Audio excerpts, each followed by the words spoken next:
All right, so if you look up at the screen, here's my example that I showed you for like half a second yesterday. And if you look, everything that is not one of these vertical lines, it's not vertical, it's going to a vanishing point, right? So there's a point here, and there's a point here, and those are where all these lines, even these lines from this side of the sidewalk, are going back to this vanishing point. Every single one of them goes to a vanishing point somewhere, unless it's a vertical line or like these diagonal lines that wouldn't go anywhere. Those don't go to those points either. But pretty much everything else, even on these graffiti things back here, I even drew the tops and the bottoms of those to vanishing points. Okay, so if it's horizontal in real life, it's going to go to a vanishing point. That's how you make it look three-dimensional. Okay, so really quickly, I'm going to show you how this works. Okay, so this technique is called two-point perspective. If you were with me in 7th grade and you did the letters, then you kind of have a basic idea of how this works anyways. Okay, the only difference is you're adding more detail and thinking about something that's from the real world and not just floating three-dimensional letters. Okay, so I have cut everybody a piece of this mat board. Okay, it's like your own little straight edge ruler, but that's not a ruler. Okay, and you're going to be able to use this to line up all your lines to your vanishing points. Okay, so there's really just a couple vocabulary words that I'm going to be using that maybe you haven't heard before with this process. And the first one is horizon line. Okay, most of you have heard the word horizon. Like if you look out at where the sky meets the ground, that's the horizon. When we're drawing, your horizon line is really your eye level in the picture. Okay, so wherever I draw this line is where basically my eyes are in the picture. So if I put my horizon line way at the bottom of the page, that's basically setting me up to draw from a perspective like my head is on the ground looking up at everything. Okay, if I put my horizon line way at the top of the page, that's more like I'm floating up in the clouds in a helicopter on the top of a building, somewhere up really high.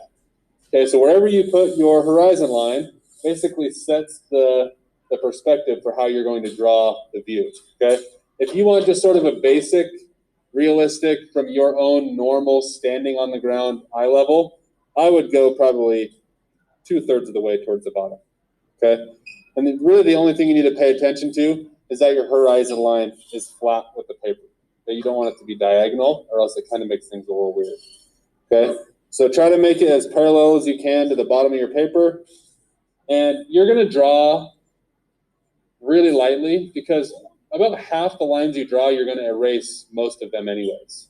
Okay, so this process is really about planning ahead and knowing that you're going to erase things later and making it look nice by drawing lightly. I'm going to draw super dark on my example so you can see what I'm doing. Okay, so here's my horizon line. And at the ends of this line are my two vanishing points. I'm going to draw them as dark dots. You don't need to draw them at all because you're just drawing to the end of that line. I just want a visual for you all to see. Okay, so these are my 2 points. Right, I have 2-point perspective. I need 2 vanishing points.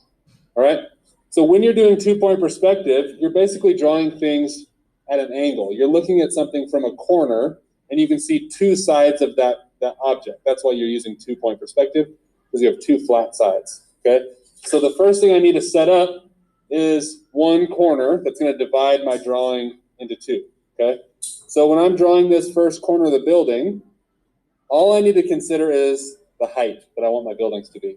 Okay, this horizon line represents your eyesight, right? Where your eyes are in the picture. So if I draw this building, for instance, make sure I got my line straight here. If I draw this building like that, and there's only this tiny little bit below the horizon line, that basically means that in this picture, I am about this tall. Okay, I'm only that tall in this picture. If this is where my eyes are, and this is the ground, that means I'm about this tall. That makes this building like 10 or 15 stories, right? Now, if I draw this line down to here, now I'm this tall in the picture, and now this is only maybe 2 stories, 3 stories, okay? So how you draw that first line really dictates the setup for how you're going to do this. Okay, I recommend going maybe like 3 or 4 stories for your first buildings, because as you're learning to draw windows and doors, it's helpful if you can draw them a little larger. Okay, if you're trying to draw everything teeny tiny, it makes things more difficult. So I'm going to go about that tall. Okay, so I've got a right side to my drawing and a left side to my drawing. It doesn't have to be exactly in the middle. Okay, so everything on this side is going to go to this vanishing point for the most part, and everything for the most part on this side is going to go to that point. Okay, so now you don't need to draw these dots. I'm doing it as a visual. You have a bottom of your line and a top of your line. Okay, this bottom represents the ground. So on this left side of my building, I'm going to draw to my left vanishing point for the ground. And on the right side, I'm going to go to the right vanishing point. And if you think about it, most of the time when you're walking on like a city block, the ground level is the same for all the buildings, right? It's very rare that you walk in one building and it's one level, and you walk out and go to the next building and it's 10 feet lower, right? That's very rare, okay? So for the most part, I'm going to have you draw your ground level as just being straight lines. Okay, so all my buildings are going to be setting on top of this line, okay? So now, to make the tops of my buildings, I'm going to go, again, to the same vanishing points. But this one, I don't necessarily have to draw it all the way. Maybe I only want this first building to be this wide. So I'm only going to draw it to there just so I don't have to erase stuff later. Okay, so that's as wide as my building is going to be. And all I then need to do is draw a nice vertical line back down to the ground level. Okay, so there's one side of the building.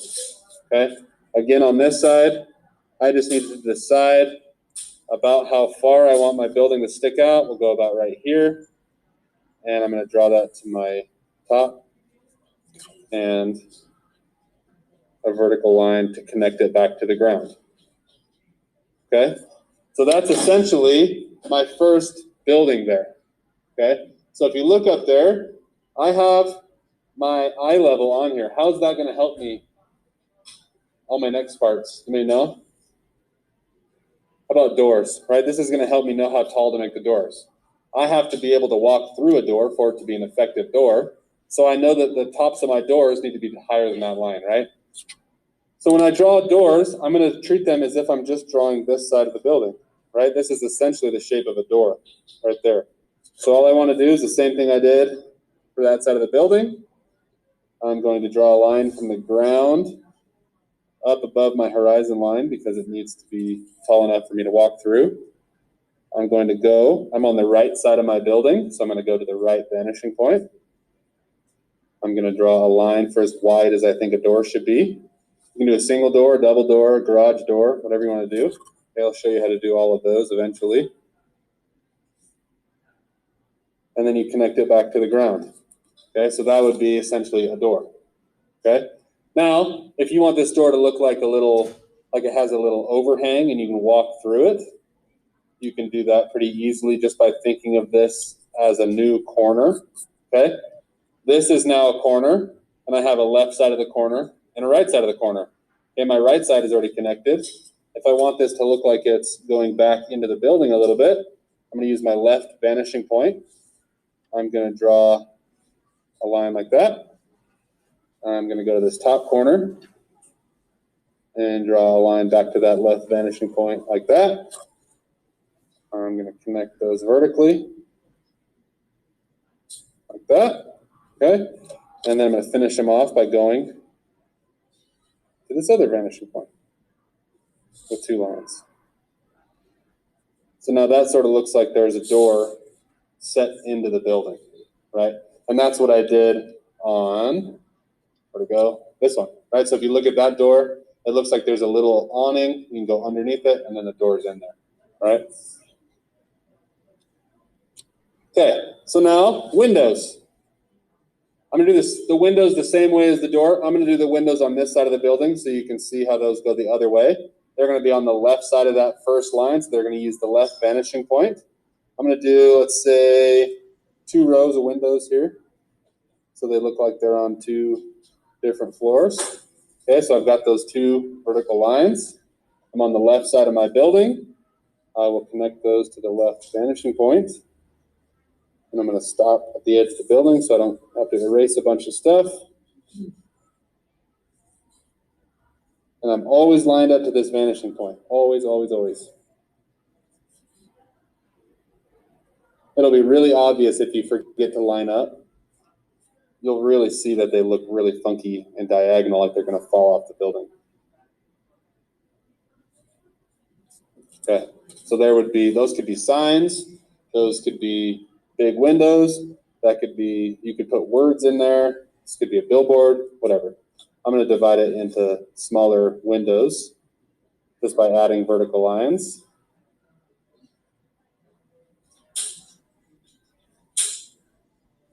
Okay, and each window is going to get a little bit smaller as it goes further away from you.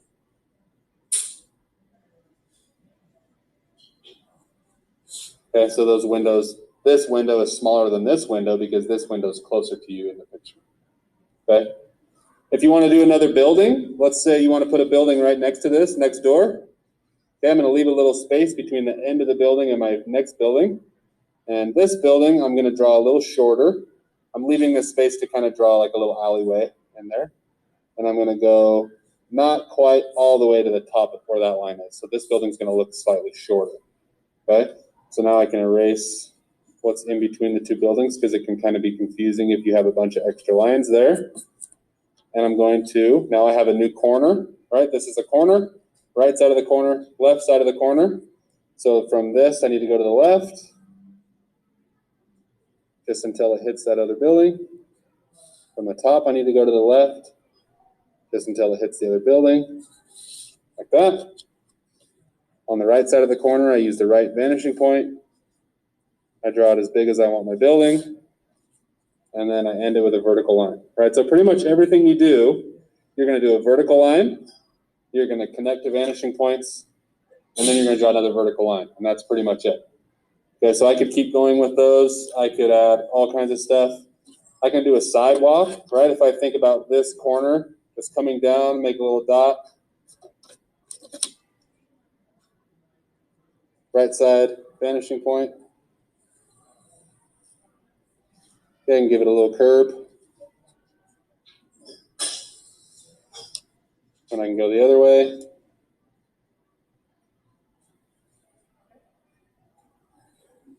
And then I'll show you how to do the lines on the sidewalk another day because it kind of has its own special technique to get them to be spaced out evenly. Okay, so you can do all kinds of stuff with this. Okay, if you look back at the example, now you can kind of see how I got all those lines to line up. The lines in the street go to the vanishing point. You see the little parking garage over here. There's a bunch of cars in these little slots. Okay, those all get smaller as they get further away. Even the cars themselves are lined up towards the vanishing point. Okay, there's a big garage door. There's some graffiti. There's a guy over here doing graffiti. There's a bike. Even the wheels on the bike, I use the vanishing line so I can get them the right size. Okay, the trees, the tops of the trees are all lined up going to the vanishing point.